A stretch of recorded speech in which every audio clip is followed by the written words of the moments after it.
મીરા ક્યારની અંદર મંદિરમાં ગઈ છે. આ ક્યારે બહાર નીકળશે? બહાર નીકળે તો આજ કહી દઉં એને કે ઓલા ગાંડાને મેં મળવાનું કીધું છે. હા મીરા. અરે બાપુજી તમે જય શ્રી કૃષ્ણ. હા જય શ્રી કૃષ્ણ. મંદિરે અચાનક દર્શન કરવા આવ્યા હતા? દર્શન કરવા જ આવ્યો હતો. દર્શન કરીને બહાર નીકળતો હતો ને તને ભાળી ગયો તો મેં કીધું બહાર ઊભો રહો, હમણાં નીકળે તો મળતો જાવ. સારું કર્યું ને. ચાલો હવે ઘરે ચા પાણી પીને જજો. ના ના ચા પાણી નથી પીવા, પણ આમ તબિયત પાણી તો સારા છે ને તારા? બાપુજી મૂંઝવણમાં છો કઈ? હા તો કહી દો મને શું છે? અરે બેટા મૂંઝવણ કાંઈ નથી. આજે મેં ઓલા ગધેડાને તૈયાર કર્યો છે, એટલે કે આદિને.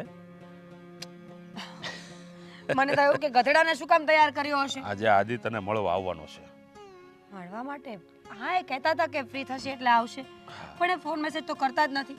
ગમે ત્યારે ફોન કે મેસેજ કરીએ ને તો એ બિઝી જ હોય છે. બોલો હવે એને ક્યાં ફોનમાં બીજી હોય મારો રામ જાણે, પણ એક વાત યાદ રાખજે, તારે ગમે એમ કરીને એને મનાવવાનો છે. લગ્ન માટે તારે એને તૈયાર કરવાનો છે. પણ સગાઈ થઈ ગઈ છે ને અમારી બંનેની, તેમ હવે તૈયાર શું કરવાનો હોય? અરે એમ નહીં, આમ કેમ કે આપણે ગમે એવી વસ્તુ કંઈક કરવા જતા હોય, કંઈક પ્લાનિંગ કરતા હોય તો એના માટે થોડુંક તૈયાર થવું જરૂરી છે કે નહીં? હે તો હવે તારે એને ખાલી તૈયાર કરવાનો છે લગ્ન માટે, કે ભાઈ હવે આપણે ટૂંક સમયમાં આપણા લગ્ન છે તો તું તારી તૈયારીમાં રહેજે.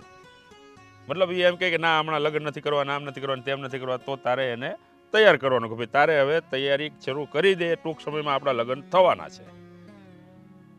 ઓકે બરાબર?